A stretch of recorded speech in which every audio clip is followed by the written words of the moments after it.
Hi, I'm Susanna and this is my October reading wrap-up. I finished 2 novels in October. Let's start with of Kuang's Babel. Robin Swift, an orphaned Chinese boy, is brought to London by his new mysterious ward, Professor Lovell. After training years in Latin, Ancient Greek and Chinese, he enrolls in Oxford University's prestigious Royal Institute of Translation, also known as Babel. Besides being the world's center for translation, it is also the center for silverworking, a magical way of manifesting the meanings lost in translation. This makes Babel the principal assistant in the British Empire's quest for colonization. As a Chinese man raised in Britain, Robin soon realizes that serving Babel means betraying his motherland. But can a student stand against an empire? Babel is a dark academia historical fantasy about colonialism, oppression, and colonial resistance. The themes this book tackles are hugely important. Kuang does a great job exploring the complex intersecting identities of her main characters. Unfortunately, this is one of those books where I feel that the literary merit of the book is higher than my enjoyment of it. There were parts of this book that I loved. They were mostly the parts that were more fast-paced and where Robin and his friends were actively doing stuff. But there were also large sections in this book where almost nothing happened. In those parts, the main characters were just lectured to about translation theory and etymology.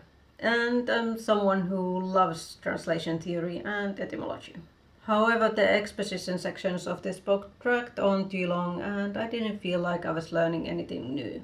Babel uses an omniscient third-person narration which is mostly focalized through Robin's eyes, but we never get deep insight into Robin. When he changes from a diffident boy willing to take a beating into a vengeful revolutionary who wants to destroy the British Empire, I found myself wanting more explicit character motivation. I understand why this change might happen, but it didn't feel inevitable and organic for Robin's character. Another thing that I found jarring in the choice of narration was that several times the reader was told what had happened before the event was described in detail. The narrator also resorted to countless explanations, often in footnotes, on how the obviously racist actions and expressions were in fact racist. That made the exploration of themes of racism and colonialism rather repetitive and heavy-handed. I also found the fantasy world building very shallow. The fantasy in this book was limited to silverworking. Silverwork is a practice where translators working in Babel engrave words in different languages in silver bars. That gives the bars magical abilities that, for example, make ships travel faster. However, the fantasy element felt superfluous. It's mentioned that silverworking was invented in the Roman Empire, and yet we're supposed to believe that it had no impact on world history until the early 19th century. It seemed that the fantasy world of Babel was exactly the same after 2000 years of silverworking as our world is or was without it. Because the fantasy elements are so shallow, the same story could have been told without any silverwork. I might have enjoyed this book more if it had been a purely alternative historical fiction, or if the fantasy elements had influenced the world more. For literary merit, I think this book deserves 5 stars, but if I rate it purely on my enjoyment of it, I'd give it 4 stars. After combining those ratings, my final rating is 4.5 stars. If you like dark academia with slight fantasy elements that tackles the themes of colonialism and oppression, definitely read this book. The second book I finished is Heather Fawcett's Emily Wilde's Encyclopaedia of Faeries. Young Cambridge professor Emily Wilde travels to the distant northern village of Hransvik to prepare the final chapter of her Encyclopaedia of Faeries. She has no intention of befriending any of the local townsfolk, nor does she wish to spend any time with her insufferable rival, Wendell Bumblebee, who suddenly arrives at the village. But as Emily begins to uncover the secrets of the hidden ones, the most elusive of fairies, she must learn to accept the villagers' friendship and help if she wants to escape the fairies' enchantments. Emily Wilde's Encyclopaedia of Faeries is a cozy light academia fantasy full of magic and fairies. This is the first book in a trilogy.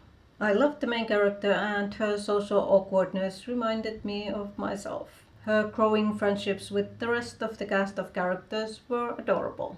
I also enjoyed the book's first-person diary-style description of Emily's experiences and the footnotes on fairy lore. This book made a perfect cozy fall read, but unfortunately this book wasn't quite 5 stars. First of all, as it turns out, I'm not a huge fan of fairies. Now, that's obviously a very unfair criticism to give to a book that says in the title that there's fairies in it. Admittedly, as I continued reading this book, I began to warm to the fairies, but they're still not my favorite fantasy creatures. Secondly, although I loved the autism-coded representation, I thought that Emily's characterization was rather heavy-handed, especially in the early chapters. The main character mentions on almost every page how socially awkward she is, and it started to grate on me.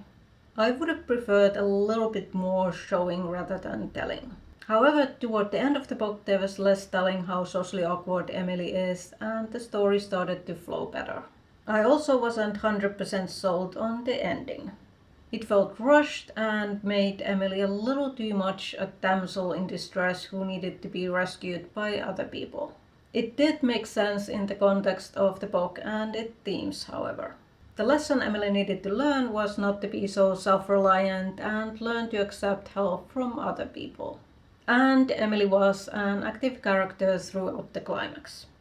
However, none of the main characters actually contributed to Emily's ultimate rescue from the clutches of the villain. It was brought about by nameless side characters, and the main characters simply ran away. My final criticism is the otherwise enjoyable way this book was narrated.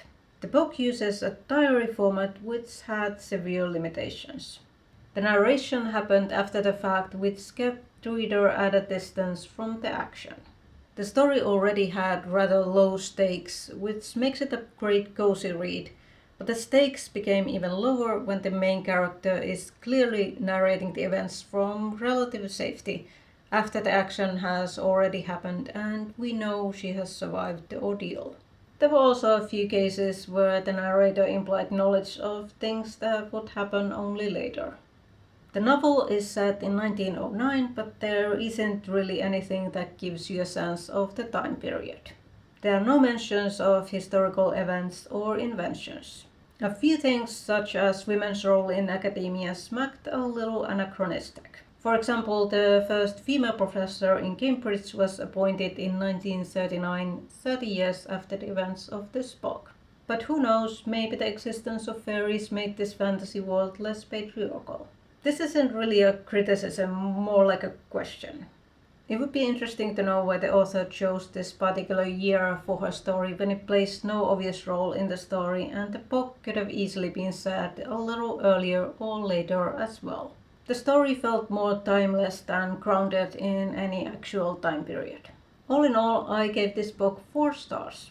If you're looking for a fun, cozy, low-stakes fantasy with fairies and a little bit of romance, definitely read this book.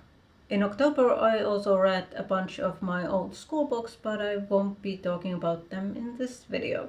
If you want to learn more about the experience, you can read about it in a blog post that I link in the description.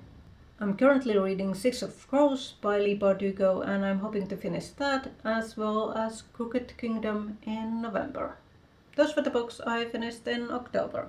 Let me know what your favorite read in October was, and I'll see you in my next video.